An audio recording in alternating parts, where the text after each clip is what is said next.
Hello students. तो आज हम शुरू कर रहे हैं अपना चैप्टर 1, क्योंकि पिछले वीडियो में हम आपको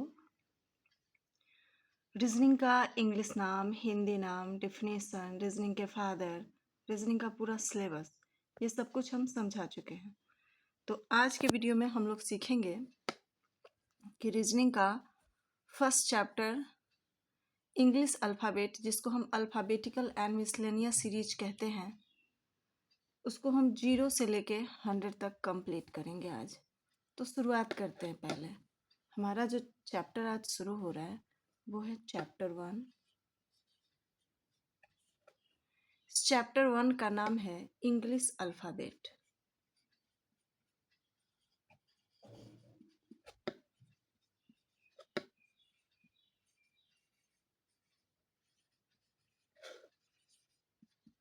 फर्स्ट चैप्टर जो हम शुरू कर रहे हैं उसका नाम है इंग्लिश अल्फ़ाबेट, लेकिन इसी चैप्टर को एक और नाम से जाना जाता है, वो हम आपको बताना चाह रहे हैं।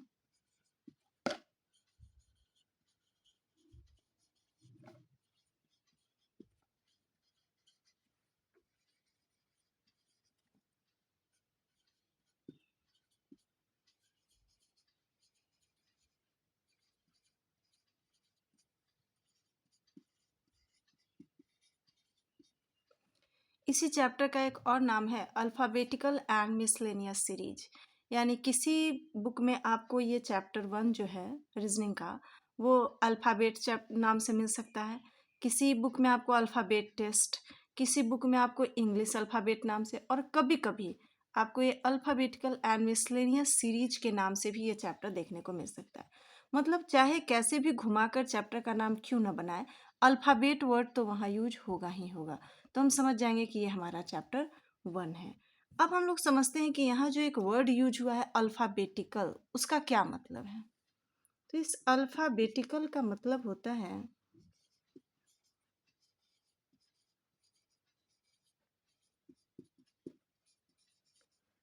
अल्फ़ाबेटिकल का मतलब होता है सीरीज ऑफ अल्फ़ाबेट।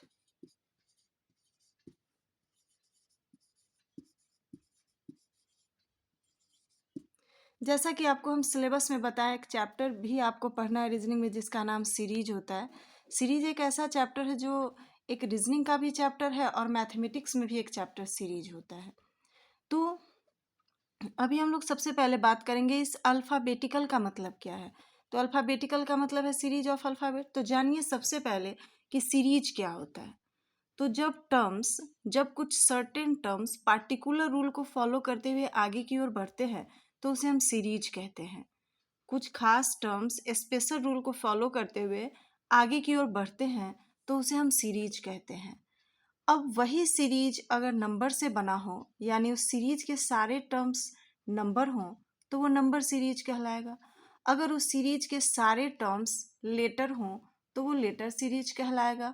अगर उस सीरीज के सारे टर्म्स लेटर, नंबर, सिंबल सब मिक्स करके हो तो हम उसे मिसलेनियस सीरीज कहेंगे। अब बताइए, कभी कभी आपको सीरीज के रूप में अल्फ़ाबेट ही दे दिया जाता है, ए बी सी डी, ए से लेके जेड तक। अगर अल्फ़ाबेट को ही अगर सीरीज के रूप में दे दिया जाए तो उसे हम अल्फ़ाबेटिकल सीरीज ही तो बोलेंगे। तो इसीलिए अल्फ़ाबेटिकल का मतलब होता है सीरीज ऑफ अल्फ़ाबेट, यानी ए बी सी डी ही हमारे सामने सीरीज के रूप में दिया गया है तो वो अल्फ़ाबेटिकल। तो अब आइए आप चैप्टर के नाम को अच्छे से समझ सकते हैं, alphabetical and miscellaneous series. Alphabet मतलब ए बी सी डी से बना हुआ सीरीज, और मिसलेनियस यानी जिसमें एक से ज़्यादा टाइप के एलिमेंट्स मौजूद हों उसे हम मिसलेनियस कहेंगे। तो मिसलेनियस यानी मिश्रित, सीरीज यानी श्रृंखला, इस नाम से भी आपको ये चैप्टर देखने को मिल सकता है। तो अभी आप चैप्टर के नाम को समझ चुके हैं। अब आइए हम लोग इस चैप्टर में आगे बढ़ते हैं। इस चैप्टर में हमें 2 पॉइंट्स है जो अच्छे से याद होना चाहिए। एक, पोजीशन ऑफ लेटर्स, दूसरा अपोजिट लेटर्स। तो आइए सबसे पहले हम लोग आज पोजीशन ऑफ लेटर्स की बात करते हैं, उसके बाद हम लोग अपोजिट लेटर्स की बात करेंगे। हालांकि अपोजिट लेटर्स आपको पिछले वीडियो में भी देखने को मिलेगा। हम अपोजिट लेटर का एक नहीं दो वीडियो बनाकर डाले हुए हैं, तो आप वहाँ भी जाके अपोजिट लेटर देख सकते हैं। लेकिन चूंकि हम ये अभी लॉन्ग वीडियो पूरा सिस्टमेटिक ढंग से रीजनिंग का फर्स्ट क्लास से हम शुरू किए, तो यहाँ हम सब कुछ फिर से दोबारा बताएंगे ही आपको। तो बढ़ते हैं आगे। अभी हम लोग को सीखना है इस चैप्टर में जो याद करना। और एक बात और बता दें कि अभी जो हम लोग 2 पॉइंट पोजीशन ऑफ लेटर्स या अपोजिट लेटर्स जो याद करना सीखेंगे, इसका इस्तेमाल कई सारे चैप्टर्स में है। जैसे अल्फ़ाबेट में तो है ही, और अल्फ़ाबेट से भी ज़्यादा इसका इस्तेमाल होता है कोडिंग डिकोडिंग में। तो alphabet, coding decoding, analogy, classification and series, इन पांचों चैप्टर में पोजीशन ऑफ लेटर और अपोजिट लेटर का बहुत ज़्यादा इस्तेमाल होता है। तो आप इसके इम्पोर्टेंस को जान ही चुके हैं, तो आप इन दोनों पॉइंट्स को अच्छे से याद करेंगे। तो सबसे पहले अभी हम लोग जो बात करेंगे वो करेंगे पोजीशन ऑफ लेटर्स।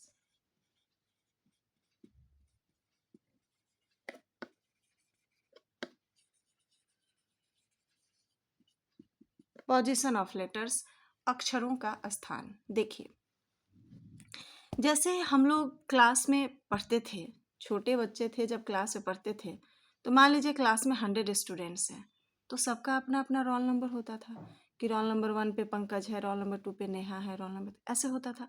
तो वैसे ही अल्फ़ाबेट में जो 26 लेटर्स हैं ए से लेके जेड तक, उनका भी अपना अपना पोजीशन होता है। और कभी कभी आप सुनते होंगे जो बच्चा बहुत कमज़ोर है तो लोग कहते हैं कि नीचे से टॉपर है। इसका क्या मतलब है कि पोजीशन दो तरफ से निकाला जा सकता है, एक ऊपर से भी और एक नीचे से भी। तो यहाँ हम भी अल्फ़ाबेट में ईच लेटर के बोथ साइड के पोजीशन को जानेंगे कि दोनों तरफ से प्रत्येक लेटर का क्या क्या पोजीशन है। तो आइए हम सबसे पहले आपके सामने हम अल्फ़ाबेट को ए से जेड तक लिख लेते हैं।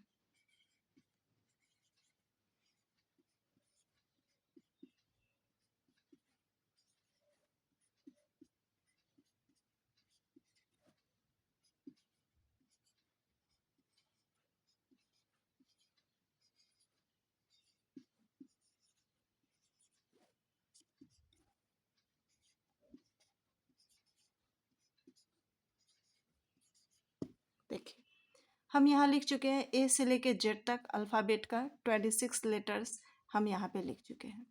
देखिए, जैसे हम लोग का अपना लेफ्ट साइड राइट साइड होता है, लेफ्ट हैंड की तरफ लेफ्ट साइड, राइट हैंड की तरफ राइट साइड, तो वैसे ही अल्फ़ाबेट भी जो ए से जेड तक लिखा गया उसका भी साइड होता है। तो साइड क्या होता है कि ए की तरफ हमेशा होता है लेफ्ट। अल्फ़ाबेट में ए की तरफ हमेशा लेफ्ट होता है और जेड के तरफ हमेशा राइट होता है। अब सवाल है कि ऐसा क्यों है, ए की तरफ लेफ्ट क्यों है और जेड की तरफ राइट क्यों है। जैसे मान लीजिए कि सोनी मोनी, आप देखेंगे यहाँ सोनी मोनी अगर दो लड़कियां हैं, तो आप देखेंगे जिधर सोनी का सोनी है ये मोनी है, तो आप देखेंगे जिधर सोनी का राइट होगा उधर मोनी का लेफ्ट होगा, जिधर सोनी का लेफ्ट होगा उधर मोनी का राइट होगा। क्यों? क्योंकि सोनी मोनी दोनों का चेहरा ही अपोजिट है। तो जब चेहरा अपोजिट होता है तो साइड भी उल्टा पुल्टा हो जाता है। तो उस तरह से जब हम अल्फ़ाबेट के सामने हैं, जब हम यहाँ अल्फ़ाबेट के सामने हैं, तो जिधर हमारा राइट है उधर अल्फ़ाबेट का लेफ्ट होना चाहिए था, और जिधर हमारा लेफ्ट है उधर अल्फ़ाबेट का राइट होना चाहिए था। लेकिन हम देख रहे हैं कि जब हम A B C D alphabet के सामने हैं, तो हम देख रहे हैं कि जहाँ हमारा लेफ्ट है उधर ही अल्फ़ाबेट का लेफ्ट है, जिधर हमारा राइट है उधर ही अल्फ़ाबेट का राइट है। तो ऐसा कैसे हो सकता है? तो यहाँ पे हम एक रूल जानेंगे। दुनिया में जितना भी लिविंग बींग है पेड़ पौधे को छोड़कर, उन सब का अपना लेफ्ट राइट होता है, और जितने भी नॉन लिविंग बींग हैं जिन उनका अपना लेफ्ट राइट नहीं होता है। तो उनको लेफ्ट राइट मिलता कैसे है? एक लिविंग बींग उनके सामने जाता है और उसका जैसा लेफ्ट राइट होता है उसी के अकॉर्डिंग उसको देता है। तो आइए, हमारे सामने जो अल्फ़ाबेट ए से लेके जेड तक है उस वो तो एक नॉन लिविंग थिंग है, तो नॉन लिविंग का अपना लेफ्ट राइट तो होगा नहीं, तो हमारे अकॉर्डिंग मिलेगा। तो देखेंगे अल्फ़ाबेट में ए की तरफ हमारा लेफ्ट है, तो इसीलिए इसको भी हम ए की तरफ ही लेफ्ट देंगे, और जेड की तरफ हमारा राइट है इसलिए हम अल्फ़ाबेट में जेड की तरफ राइट देंगे। तो लॉजिक भी समझ में आ गया कि इधर लेफ्ट क्यों है इधर राइट क्यों है। तो आज के बाद आप हमेशा याद रखेंगे कि अल्फ़ाबेट में ए की तरफ लेफ्ट होता है, जेड की तरफ राइट होता है। अब आइए, जब हम ईच लेटर, यहाँ 26 लेटर्स हैं, आप बचपन में ही पढ़ चुके हैं कि अल्फ़ाबेट में टोटल लेटर्स 26 होते हैं। 5 ए ई आई ओ यू 5 लेटर वॉवेल होते हैं। अब 26 में से 5 अगर वॉवेल है तो बच गया 21। वो 21 लेटर्स जो हैं वो कॉन्सोनेंट्स हैं। और इसमें सेमी वॉवेल जो होता है ना, उसका चर्चा हम रीजनिंग में नहीं करते, उसका चर्चा हम ग्रामर में करते हैं। यहाँ हमें सेमी वॉवेल से कोई मतलब नहीं है, यहाँ हम लोग वॉवेल और कॉन्सोनेंट पे बात करेंगे। अब आइए, अब हम अल्फ़ाबेट का जो पोजीशन याद करने जा रहे हैं तो दो तरीके से याद करेंगे। एक तो फ्रॉम लेफ़्ट टू राइट, मतलब लेफ़्ट से राइट की ओर, जिसमें A1 पे आएगा, B2 पे आएगा, Y25 पे आएगा, Z26 पे आएगा। तो एक ऑर्डर होता है, दो ऑर्डर में हम पोजीशन याद करेंगे। एक लेफ़्ट टू राइट यानी A से Z की ओर, और दूसरा तरीका हो सकता है राइट टू लेफ़्ट यानी Z से A की ओर जाना।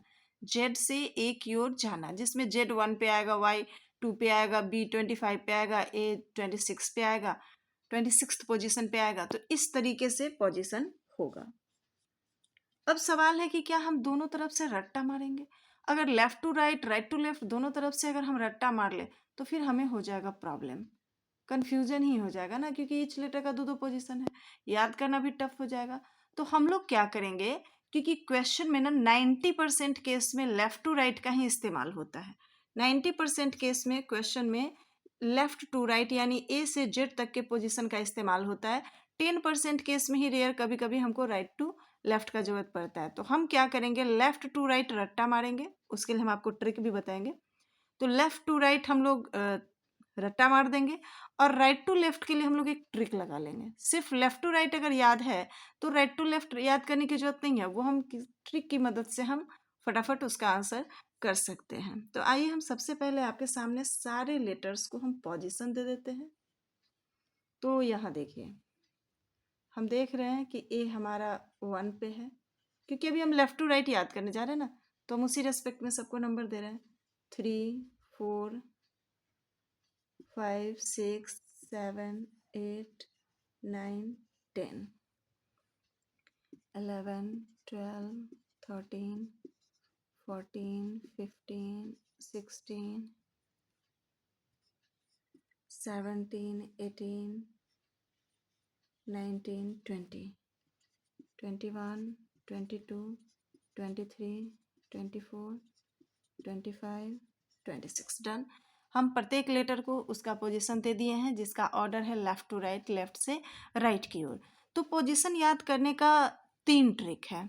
3 ट्रिक में से 2 ऐसा है जिसमें थोड़ा सा फ्यू सेकेंड का टाइम लग जाएगा उस प्रोसेस से पोजीशन बताने में, और तीसरा है जिसमें आपको मुश्किल से 1 सेकेंड लगेगा, आप लेटर के पोजीशन को बता पाएंगे। तो आइए हम लोग पहले रूल 1 की बात करते हैं।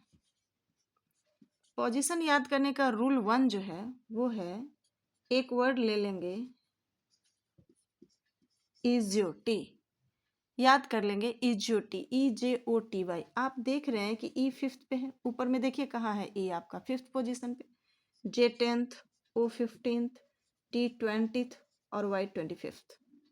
तो EJOTY इजियोटी प्रत्येक का हम पोजीशन लिखे 5, 10, 15, 20, 25। अब ये 5 के टेबल जैसा है, 5 के मल्टीपल्स हैं, और वर्ड है इजियोटी। अब कोई बच्चा अगर पोजीशन मान लीजिए उसे याद नहीं है, बस उसे इतना कम से कम पता है कि इजियोटी EJOTY, E5, J10, O15, T20, Y25। अगर इतना भी किसी को याद है तो मान लीजिए किसी से पूछा जाता है भी बताओ, तो इजियोटी में T20 तो याद रहेगा, टी के बाद यू और भी, तो 20 के बाद 21, 22, मतलब टी में 2 प्लस कर रहे हैं तो भी हो रहा है, तो उसके पोजीशन 20 में 2 प्लस करेंगे 22, तो बता सकते हैं कि भी 20 सेकेंड पोजीशन पे। कोई किसी से पूछता है के बताओ, तो इजियोटी में J 10 पे पता है, तो के उसका अगला है तो 11 होगा। तो इस तरह से हम थोड़ा सा कुछ 2-4 जोड़कर 2-4 घटाकर हम इजियोटी की मदद से सारे लेटर के पोजीशन को बता सकते हैं। लेकिन इसमें 2-3 घटाना जोड़ना, इसमें फ्यू सेकेंड का टाइम तो लग ही जाएगा। तो एक प्रोसेस आपका ये रहा जिससे हम आप लेटर के ईच लेटर के पोजीशन को याद कर सकते हैं। अब आइए हम लोग बात करते हैं सेकेंड का। सेकेंड में ट्रिक क्या होता है, रूल 2 ट्रिक, दूसरा ट्रिक हम देखेंगे जिससे हम याद कर सके। इसमें हम ना 3 के मल्टीपल के सारे वर्ड को लिख लेते हैं। जैसे 3 पे आता है C, 6 पे आता है F, 9 पे आता है I। 3 के टेबल के सारे को ले लेंगे। 12 पे L, 15 O, 18 R, देखिए इसको हम बोलते हैं स्फीलोरक्स। एक वर्ड है स्फीलोरक्स जो 3 का मल्टीपल है, 3 का टेबल यहाँ लिख दीजिए।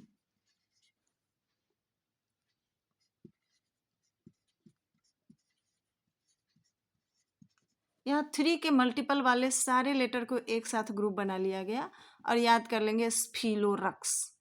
अब ये जिसको याद हो जाएगा तो यहाँ तो बहुत कम गैप है ना, एक आगे चले जाना है, एक पीछे चले जाना है, मैक्सिमम 2 पीछे चले जाना है, 2 आगे चले जाना है। तो स्फीलोरक्स भी याद करके हम पोजीशन को बता सकते हैं। तो ये इजियोटी वाला आपका रूल 1 था, ट्रिक, पहला ट्रिक, और स्फीलोरक्स आपका दूसरा ट्रिक है। अब आइए हम लोग तीसरे ट्रिक की बात करते हैं। मेरा फेवरेट जो है वो थर्ड वाला है। तीसरे वाले से हम लोग बिना 1 सेकेंड लगाए, क्योंकि उसमें कुछ करना ही नहीं है। जब लेटर बोलेगा कोई तो आपको उसका नंबर याद आ जाएगा, नंबर बोलेगा तो लेटर याद आ जाएगा। और ये कभी मत करिएगा कि लेटर किस पे है सिर्फ हम वही याद करें। लेटर पूछे तो आप नंबर बता पाए, नंबर पूछे तो लेटर बता पाए। इस तरीके से अगर आपको याद होता है तो आपको कोडिंग डिकोडिंग में बहुत ही ज़्यादा हेल्प मिलेगा इससे। तो आइए अब हम लोग अपने तीसरे को जानते हैं, तीसरा ट्रिक। देखिए, तीसरे ट्रिक को सीखने के लिए सबसे पहले आपको एक ट्रिक यहाँ पे, स्पेशल ट्रिक यहाँ पे सीखना होगा कि जैसे मान लीजिए कि आपके पास एक डेयरी मिल्क चॉकलेट है। ये ऐसी एक बनावटी बात है, इसको आप समझ जाएंगे तो तीसरे ट्रिक को समझ पाएंगे। और तीसरे ट्रिक में पॉजिटिव पॉइंट ये है ना कि 1 सेकेंड भी नहीं लगाएगा, आप तुरंत से जवाब दे पाएंगे। तो मान लीजिए कि ये एक चॉकलेट है, चॉकलेट हमें 3 लोगों में बांटना है, तो हम ऐसे तोड़ तोड़ कर बांट लेंगे।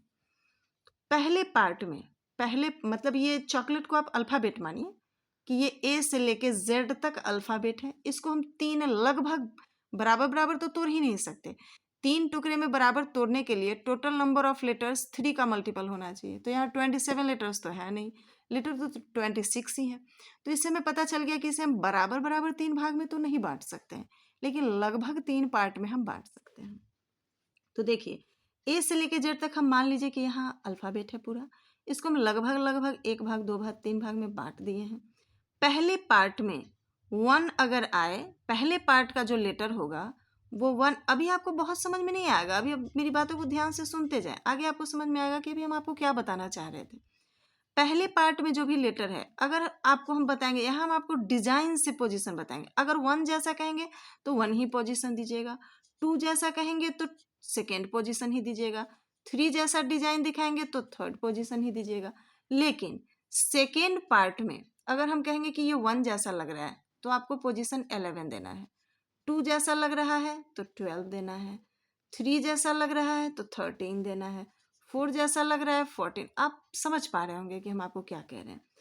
तीसरे पार्ट में क्या होगा कि अगर हम आपको डिजाइन 1 जैसा दिखाएंगे तो 21 बोलना है, 2 जैसा दिखाएंगे तो 22 बोलना है, 3 जैसा डिजाइन दिखाएंगे तो 23 बोलना है, 4 जैसा दिखाएंगे तो 24 बोलना है। जैसे जब हम लोग छोटे बच्चे थे तो गिनती लिखते थे ना, पहले लाइन में क्या लिखते थे, 1 2 3 4 5 6, दूसरे में 11 12 13 14, तीसरे में 21 22 23। इसी तरीके से क्या करना है, रिपीट करते हैं।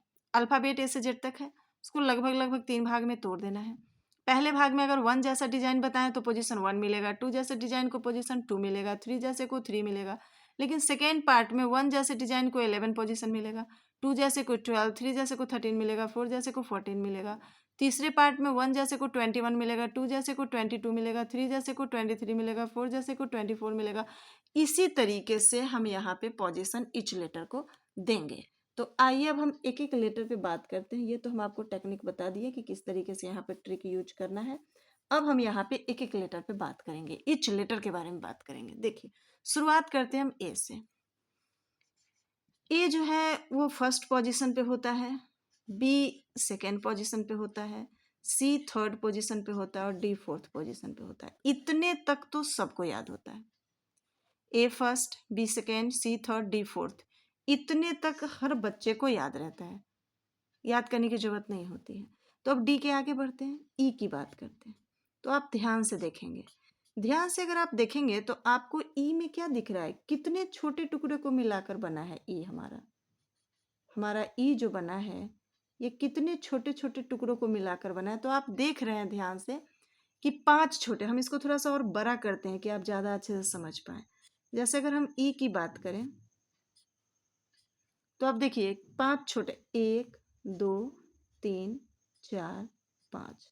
आपको दिखा कि ये 5 छोटे, दिमाग में इसको एक बात बताइए, जब छोटे बच्चे को हम पढ़ाते हैं ए बी सी डी, तो हम A B C D direct उसको नहीं पढ़ाते हैं। बहुत छोटे बच्चे को हम ऐसे सिखाते हैं कि A for Apple, Apple mean सेब, और एप्पल का वहाँ फोटो भी होता है, उससे वो ए बी सी डी सीख जाता है। तो बताइए ए में एप्पल बताने की क्या जरूरत है, इसलिए कि ए को बच्चा उतना ध्यान से नहीं देखेगा, लेकिन एप्पल को बच्चा ज़्यादा ध्यान से देखेगा और फिर उसको वो तुरंत से याद हो जाएगा।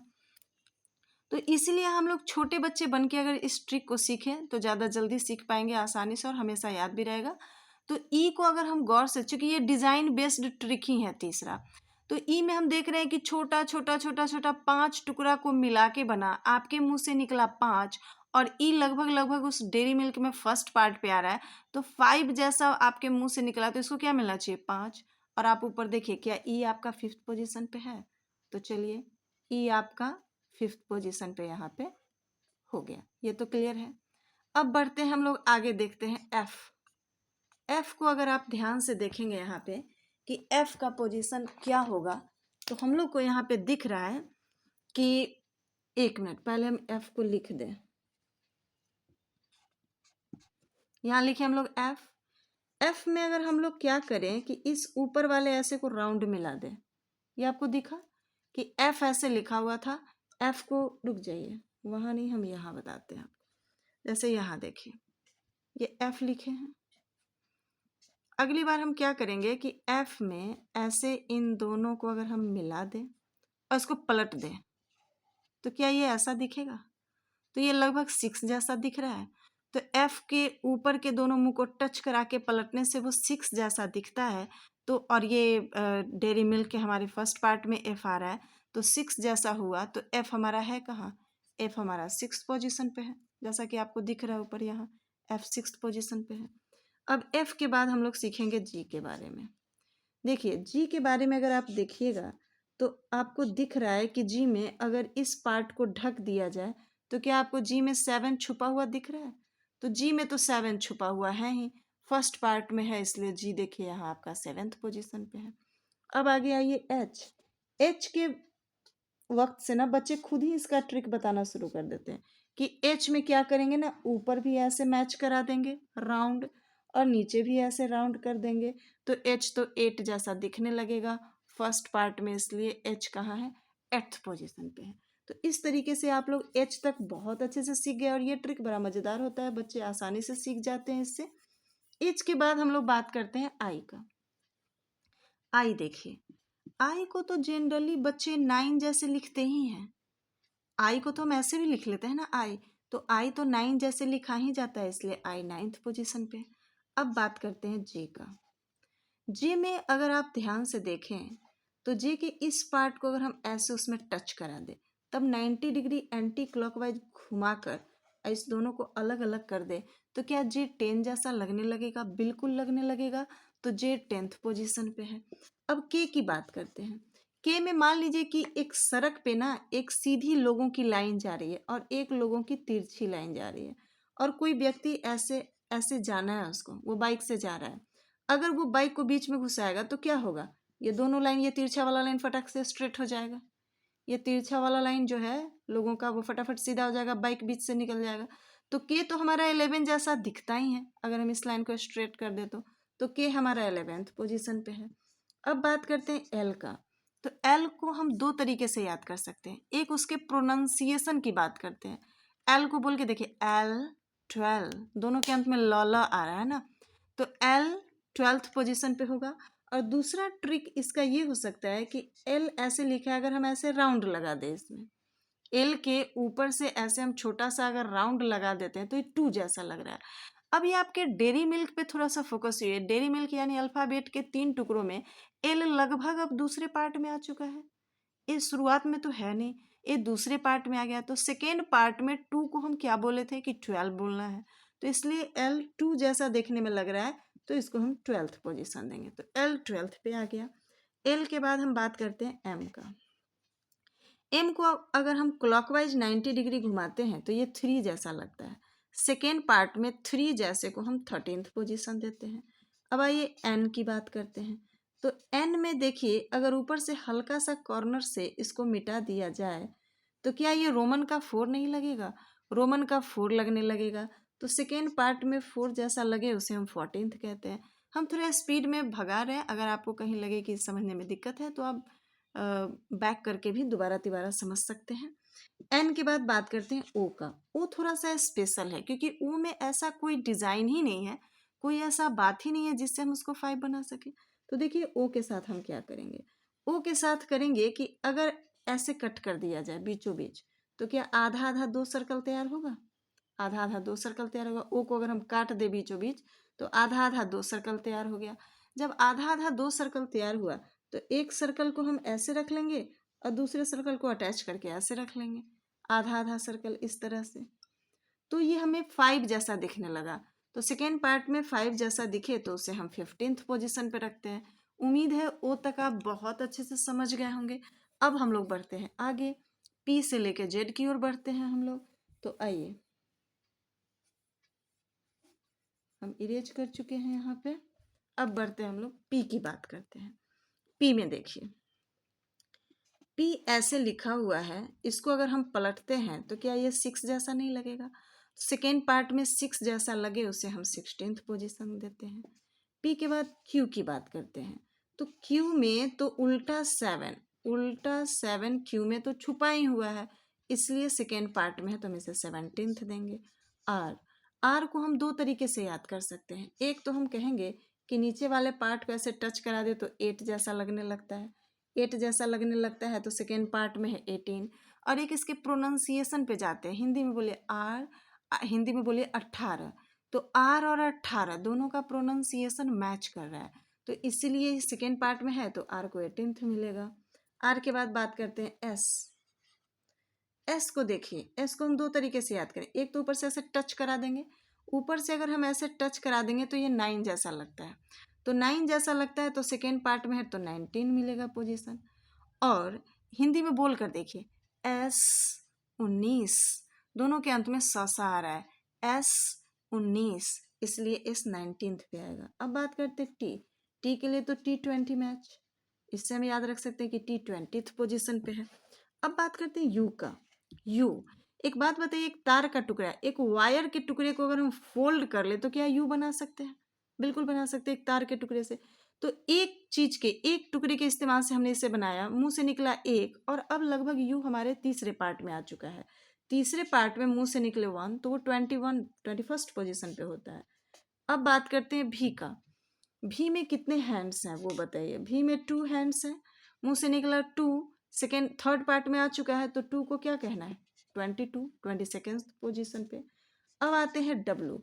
डब्लू को अगर हम एंटी क्लॉक, डब्लू को अगर हम एंटी क्लॉक 90 डिग्री घुमाते हैं तो ये 3 जैसा लगने लगता है। थर्ड पार्ट में 3 जैसा लगे तो 23rd पोजीशन। डब्लू के बाद बात करते हैं एक्स। एक्स में आप देखेंगे कि कितने हैंड्स हैं, 4 हैंड्स हैं एक्स में, मुंह से निकला 4, और ये थर्ड पार्ट में, तो थर्ड पार्ट में 4 जैसा लगे तो उसे 24th पोजीशन हम देते हैं। तो इस तरह से हम लोग एक्स तक के पोजीशन को बहुत अच्छे से समझ चुके हैं। उम्मीद है आपको ये टाइप अच्छा लग रहा होगा, ये ट्रिक भी आपको अच्छा लग रहा होगा, बच्चा वाला फीलिंग आ रहा होगा कि हम छोटे क्लास में पढ़ रहे हैं इस तरह का, जैसे नर्सरी LKG के स्टूडेंट हैं, ये फीलिंग आया होगा आपको। अब एक्स के बाद हम लोग वाई की बात करते हैं। वाई देखिए, हिंदी में हम लोग जो गिनती सीखते हैं, 1 2 3, 3 के बाद देखिए यहाँ पे हम लोग बात करते हैं 4 5।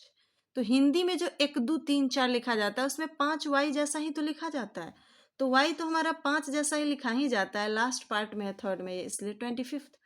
और जेड जो है वो 26th पोजीशन पे, ये किसको नहीं पता होता है, ये तो सबको पता होता है।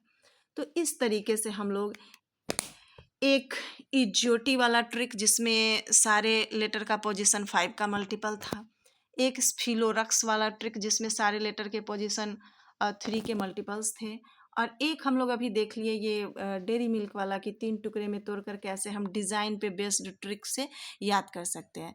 तो इस तरह से आपको कभी भी लेफ़्ट टू राइट अगर किसी भी लेटर का पोजीशन मांगा जा रहा है तो आपको तीनों ट्रिक में जो आपको बेस्ट लगे, कभी कभी होता है किसी को कोई ज़्यादा अच्छा लगता है, किसी को कोई, हम आपको तीनों बताएं, तीसरा मेरा फेवरेट है, आपको जो अच्छा लगे उससे। मकसद इतना ही है कि आपको लेटर का पोजीशन अच्छे से याद हो जाए। तो ये रीजनिंग का हमारा फर्स्ट क्लास में तो हम आपको बेसिक कॉन्सेप्ट और सिलेबस बताएं, ये हमारे रीजनिंग का आज सेकेंड क्लास है।